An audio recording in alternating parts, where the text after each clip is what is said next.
very good evening to everyone. Myself Ankit. Welcome to Physics Coach. Today we will learn a very important lecture, that is laws of refraction of light. So first of all, in the previous lecture I told you what is refraction. Refraction क्या होता है? Refraction means bending of light or change in the path of light when it incident obliquely to the interface of two medium. When it travel from one transparent medium to another medium, that is known as refraction of light. ठीक है, आप देखिए, because of refraction we will see so many application in our day to day life. Application क्या है? किसी beaker में oil लीजिए, take oil in the beaker and उसमें एक सिक्का डालिए पानी में. You will see there is a सिक्का क्या लगेगा आपको, थोड़ा सा ऊपर उठा हुआ दिखेगा. Clear? You will see that the coin is displaced above to the bottom of the beaker. ये बीकर है, इसका एप्लीकेशन बता रहा हूँ आप. कितना इंपॉर्टेंट लेक्चर है ये, मतलब बहुत क्वेश्चन आते हैं IIT JEE में इसके. इसमें मान लीजिए कुछ लिक्विड ऑयल पड़ा हुआ है, आपने सरसों का ऑयल ले लिया, कुछ भी एनी ऑयल, आपने क्या कॉइन को इसमें रख दिया. ये कॉइन है, सिक्का, जो भी 1 रुपये 2 रुपये कितने का भी सिक्का हो, and you are viewing this from your eyes.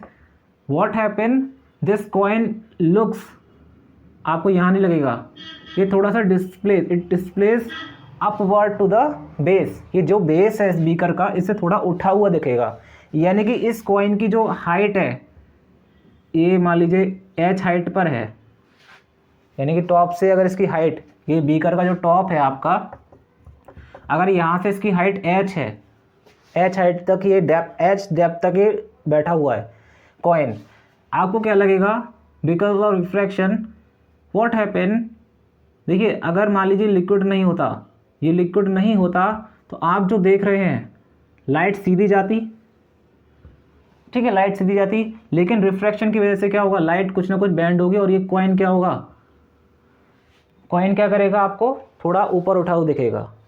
So the height of the coin you will see will be different to that of the height of actual height of the coin, that is known as apparent height. so h dash क्या होगा, apparent height. ये concept मैं आपको अगले lecture में पढ़ाऊंगा, apparent height क्या होती है, और refractive index और refraction play a key role for happening of this phenomena. इस फिनोमेना को होने के लिए कौन रिस्पॉन्सिबल है? रिफ्रैक्शन. आप लिक्विड ऑयल को हटा दीजिए, you will see the actual height, आपको कॉइन थोड़ा सा ऊपर उठा हुआ नहीं दिखेगा, because it is because of refraction. Clear? So in this lecture you will learn what is the laws of refraction of light. So इस दुनिया में हर चीज़ जितनी भी आपने देखा है, उन सब का एक नियम होता है, लॉ होता है. ठीक है, all things depends on the laws of reflection of light आपने पढ़ा होगा.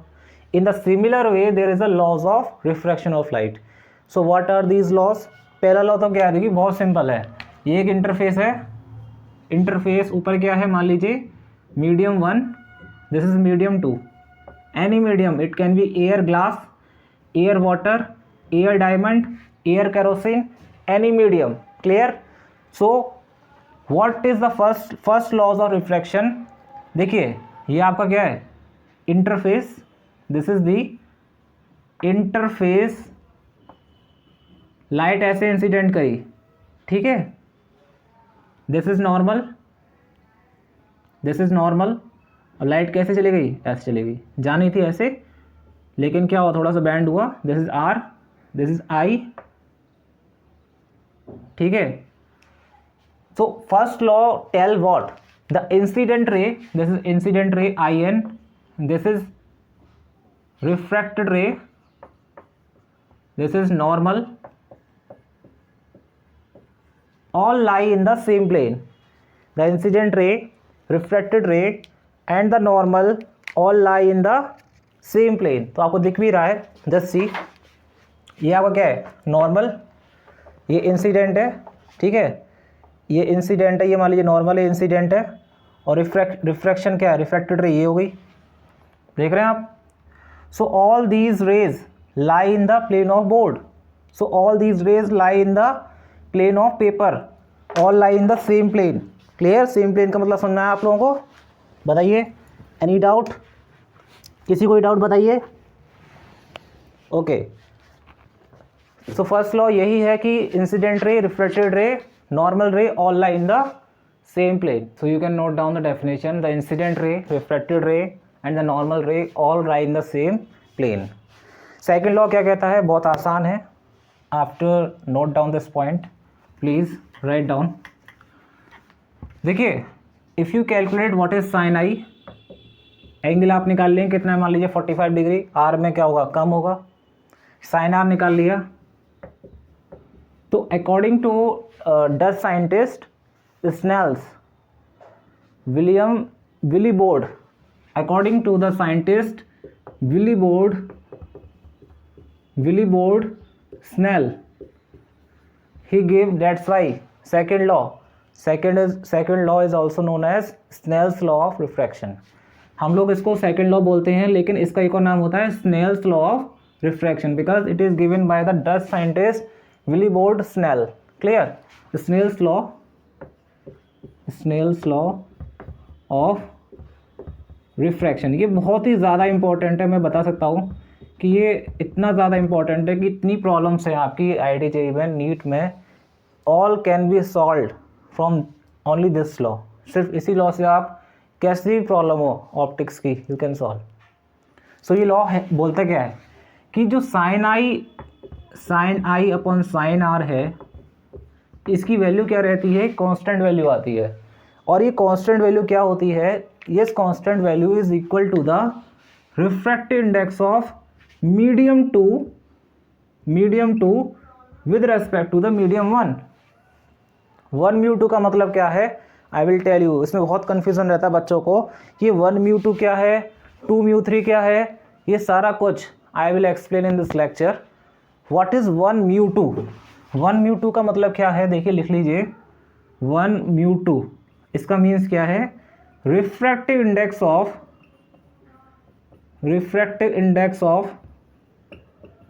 Medium two with respect to medium 1. Clear? Very very important thing. ये बहुत ज़्यादा बच्चों को कन्फ्यूजन रहता है इसमें. You can note down what is 1 mu 2. 1 mu 2 is the refractive index of medium 2 with respect to the medium 1. Clear? अब देखिए, ये 1 किसको मानेंगे, 2 किसको मानेंगे, ये बहुत बड़ा कन्फ्यूज़न है. ठीक है? अब इसी कन्फ्यूज़न को हम लोगों को दूर करना है. We need to clear our concept in a very very detail manner and in a very very conceptual manner. Because concept clear है तो कोई भी प्रॉब्लम हो, any problem you can crack, any exam you can crack if your concepts are clear. ठीक है? किसको 1 मानना है, किसको 2 मानना है, पहले ही समझ लीजिए. देखिए, जहाँ से लाइट चलना स्टार्ट करेगी, मान लीजिए यहाँ से चलना स्टार्ट करी लाइट. क्लियर? ये नॉर्मल हो गया और लाइट ऐसे बेंड कर गई. ठीक है? जानी कैसे थी? ऐसे. और कैसे बेंड करके? ये एंगल आर हो गया. ये एंगल नॉर्मल से कितना हो गया? I. Angle of incidence. This is angle of refraction. Clear? So 1 mu 2 का मीन्स क्या था? 1 म्यू 2 का मीन्स था कि refractive index of medium 2 with respect to the medium 1. यानी मीडियम 1 के रेस्पेक्ट में मीडियम 2 का रिफ्रैक्टिव इंडेक्स क्या है? यानी इसका मतलब क्या है कि how much medium 2 is optically denser with respect to the medium 1. Refractive index का मतलब क्या है? इसका मतलब क्या है? रिफ्रैक्टिव इंडेक्स को हम म्यू से डिनोट करते हैं, जिसकी कोई यूनिट नहीं होती, कोई डायमेंशन नहीं होती. क्लियर? हमारा मान लीजिए ये एयर है, ये ग्लास है. ठीक है? ग्लास का रिफ्रैक्टिव इंडेक्स आप लोग कहते हैं 1.33. You told. क्लियर? तो इसका मीन्स क्या है? What does it mean? इसका मतलब ये है कि आपका ग्लास 1.33 टाइम्स ऑप्टिकली डेंसर है एयर से. यानी कि ग्लास मतलब इतना ज़्यादा डेंस है. 1 म्यू 2 का मतलब क्या है कि how much times glass, refractive index का मतलब क्या है? How much times second medium that is glass is denser. कितना डेंस है? एयर से, that is known as refractive index. Higher the denser the second medium, जितना ज़्यादा आपका सेकेंड मीडियम डेंस होगा, जितना ज़्यादा सेकेंड मीडियम डेंस होगा उतना ज़्यादा क्या होगा, बेंडिंग होगी, उतनी ज़्यादा क्या होगी, bending. Higher the refractive index of second medium more is the bending, more is the, और क्लोज होगा। जितना ज़्यादा रिफ्रैक्टिव इंडेक्स बढ़ाएंगे तो ये जो आपको रिफ्रैक्टेड रे है, ये रिफ्रैक्टेड रे क्या होगी, नॉर्मल के और क्लोज आएगी। ये आपका नॉर्मल है, इसके बहुत क्लोज आ जाएगी। Higher the refractive index sine r क्या होगा, sine r is very very small, we can say that it is equal to r. देखिए जैसे जैसे आप रिफ्रैक्टिव इंडेक्स बढ़ाते जाएंगे, आपकी नॉर्मल हो गई, ये नॉर्मल से इतना एंगल बना रही है, रिफ्रैक्टिव इंडेक्स और बढ़ा दिया तो ये और डेविएट हो जाएगी, और बढ़ा दिया और डेविएट हो गई। रिफ्रैक्टिव इंडेक्स जितना ज़्यादा बढ़ाएंगे आपका नॉर्मल के क्लोज आपकी लाइट बेंड करता, ज़्यादा बेंड होगी। इट मीन्स देखिए लाइट ऐसे आ रही थी, ऐसे आ रही थी लाइट, जा सीधी रही थी, इतना बेंड हुई, मान लीजिए पहले नॉर्मल से एंगल इतना था, बाद में आपने रिफ्रैक्टिव इंडेक्स और बढ़ा दिया तो देखिए और ज़्यादा बेंड हो गई। देखिए ये रिफ्रैक्टेड रे है जो मैं ड्रॉ कर रहा हूँ, और ये आपका क्या नॉर्मल है, ठीक है। अब ध्यान से देखिए, लाइट सीधे जा रही थी, आपने रिफ्रैक्टिव इंडेक्स और बढ़ा दिया, ठीक है, इतना बढ़ाया कि पहले इतना बेंड हुआ, और ज़्यादा बढ़ा दिया तो ये जो लाइट थी ऐसे थी, ऐसे ये और ज़्यादा बेंड हो गई, यानी कि ऐसे हो गई। आपने और बढ़ा दिया, और ज़्यादा बेंड हो गई, आपने और इंक्रीज़ करा, मान लीजिए और ज़्यादा बेंड हो गई। तो आप देख रहे हैं कि जितना ज़्यादा बेंडिंग हो रही है उतना क्या है, एंगल भी कम होता जा रहा है। देखिए यहाँ एंगल क्या है, कम है, यहाँ एंगल क्या है, थोड़ा ज़्यादा, यहाँ एंगल और ज़्यादा है। यानी जितना ज़्यादा लाइट बेंड करेगी, जितना ज़्यादा बेंड होगी लाइट, डेविएट होगी, उतना कम क्या होगा आपका एंगल ऑफ रिफ्रैक्शन।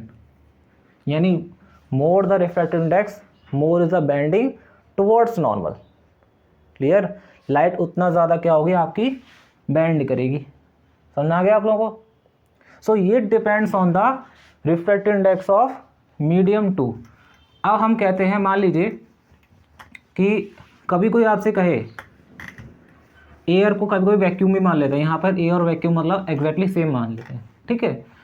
तो रिफ्रैक्टिव इंडेक्स की definition I will tell you कि रिफ्रैक्टिव इंडेक्स क्या होता है। तो आपने एक चीज़ देखी ध्यान से, पहले इस लेक्चर में समझिए कि क्या मतलब है। लाइट ऐसे चली, ठीक है, सीधे जाने के बजाय लाइट आपकी बेंड हो गई नॉर्मल के साइड, ठीक है बच्चों।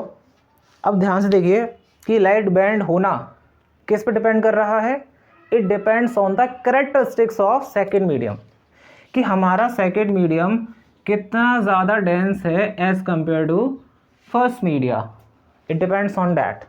तो उस मीडियम के डेंसिटी पर लाइट की बेंडिंग डिपेंड कर रही है। क्लियर। तो कभी भी आपसे कहे रिफ्रैक्टिव इंडेक्स ऑफ डायमंड कितना था मैंने 2.42, ग्लास का होता है 1.33, आई थिंक इतना होता है शायद, I don't remember exactly but you can see 2.42 glass diamond का होता है। तो डायमंड के केस में बेंडिंग अलग होगी, ग्लास के केस में अलग होगी। डायमंड की इतना ज़्यादा रिफ्रैक्टिव इंडेक्स है, इसका रीज़न क्या है, diamond is highly complex structure, highly complex structure था डायमंड का, तो इसीलिए बहुत ज़्यादा डेंस है डायमंड, उसका रिफ्रैक्टिव इंडेक्स क्या है, ज़्यादा। ये किसके रेस्पेक्ट में है, ये किसके रेस्पेक्ट में है, this is with respect to the vacuum. ये 1 mu of diamond with respect to air और वी कंसिडर्ड वैक्यूम, हम लिखे नहीं। कभी आपसे बोले refractive index of diamond is 2.42, what does it means, इसका मतलब ये है कि refractive index of diamond with respect to the vacuum और एयर वॉट एवर एल्स 2.42 है। क्लियर। लेकिन किसी अदर मीडियम के रेस्पेक्ट में, मान लीजिए केरोसिन के रेस्पेक्ट में अगर मैं निकालूं, मान लीजिए यहाँ केरोसिन है और यहाँ डायमंड है, ठीक है, तो केरोसिन से लाइट चल रही है और डायमंड में जा रही है। अब अगर मैं रिफ्रैक्टिव इंडेक्स निकालूं 1 μ2, तो वो वैल्यू क्या होगी, अलग आएगी। अब क्या होगा, डायमंड की जो रिफ्रैक्टिव इंडेक्स आएगा डायमंड का वो वैल्यू अलग आएगी, क्योंकि अब आपका जो फर्स्ट मीडियम के रेस्पेक्ट में आप जो निकाल रहे थे वो मीडियम चेंज हो गया।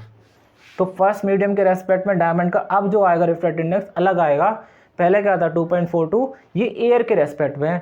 अब जो निकालोगे ये किसके रेस्पेक्ट में, केरोसिन के रेस्पेक्ट में डायमंड कितना ज़्यादा डेंस है, कितना ज़्यादा डेंस है, डेट टेल्स बाई 1 μ2। 1 μ2 मतलब लाइट 1 से चला और 2 में एंटर कर रहा है, 1 से चला और 2 में एंटर कर रहा है, डेट इज़ 1 μ2। और 1 μ2 को आप कैसे लिखते हैं, 1 μ2 को लिखते हैं μ2/μ1। ठीक है, तो ये सारा कुछ मैं I will explain you in the next lecture. ये तो बस जस्ट आपको बेसिक बता दिया था कि what is that, refractive index का मतलब क्या होता है। तो पहला लॉ समझ में आ गया, all the 3 rays lie in the same plane. Second law क्या है, Snell's law, mu is equal to 1 μ2 is equal to sine i upon sine r. इन दो लॉ को याद रखिए, कभी दिक्कत नहीं खाओगे, कभी धोखा नहीं खाओगे। So we learn in this lecture what are the laws of reflection, refraction. Clear? So once again, thank you so much. Thanks a lot. Thanks you.